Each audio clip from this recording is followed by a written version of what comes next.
on France 24 with Stephen Carroll. Good morning, Stephen. Hello, Catherine. Now, we're going to be starting up once again with a big business deal that's been dominating the French business headlines this week between Peugeot Citroën and China's Dongfeng. Yes, we've been talking about it for weeks and months now, but finally the deal has been done. The Chinese car maker has confirmed in a statement that it's to invest 800 million euros in PSA Peugeot Citroën, the French car maker. As expected, this will give it a 14% stake in the company. That's to be matched by a 14% stake taken by the French government, and the Peugeot family's stake will also be reduced to 14%. Now, according to the statement from Dongfeng, the deal will see the two companies cooperate in areas including technology and manufacturing. Dongfeng also announced a joint venture with Peugeot's rival Renault last year. So what just attracts them to these European manufacturers? Well, Oliver Farry has been finding out.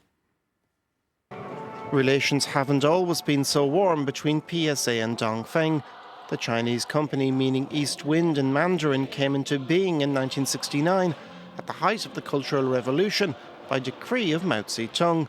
Over 2 decades later, in the early 90s, Dongfeng signed an agreement with Peugeot Citroën, which started off well but soon stagnated. The reality was PSA was not too interested in the Chinese market. Relations were strained between the two companies. Dongfeng accused PSA of indifference and engaged with other partners such as Honda and most recently Renault and Volvo, with whom it embarked on joint ventures worth 825 million euros and 1.4 billion respectively. The Wuhan-based company has become a giant. In total, it produces 3 million vehicles per year. It employs 150,000 people and has global ambitions. Now PSA is belatedly investing, and relations between the two companies are improving. The Chinese market is very important for PSA, and a lot of the technologies developed by the company interest Dongfeng. It's a win-win situation for both. PSA intends opening up its research office to Dongfeng and sharing its own exclusive hybrid technology. But there's more in it than that for Dongfeng, allowing what is already the world's 9th biggest car builder to get a foothold in the global market. So official confirmation from Dongfeng. Nothing yet from Peugeot Citroën. We're expecting that announcement with the company's annual results, which are due out in just over an hour's time here in Paris. And we'll, of course, update you on the details of that as we get them.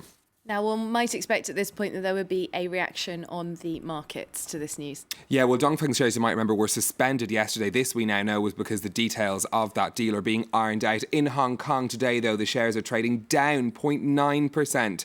in Dongfeng.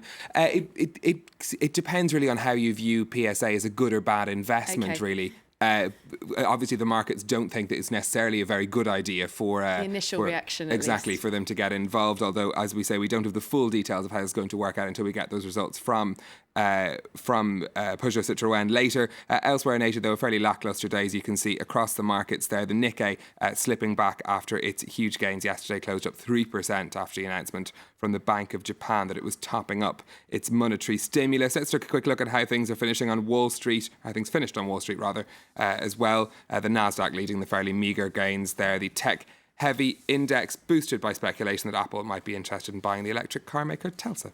OK, some more economic news now. The French and German ministers are going to be holding a joint meeting here in Paris later. I imagine economic concerns will be high on their agenda. Yeah, they certainly are. Some 40 ministers going to be joining Francois Hollande and Angela Merkel in these meetings. Among the issues they're going to be discussing will be the issue of tax harmonisation. France has already said it wants to match Germany's corporation tax. It would involve a reduction of the French levels. That'll be under discussion. They'll also be talking about plans for a financial transaction tax. We know that 11 countries have already agreed to this. There was some ongoing technical issues for ministers to work out. Energy cooperation, also one of the subjects going to be up for discussion.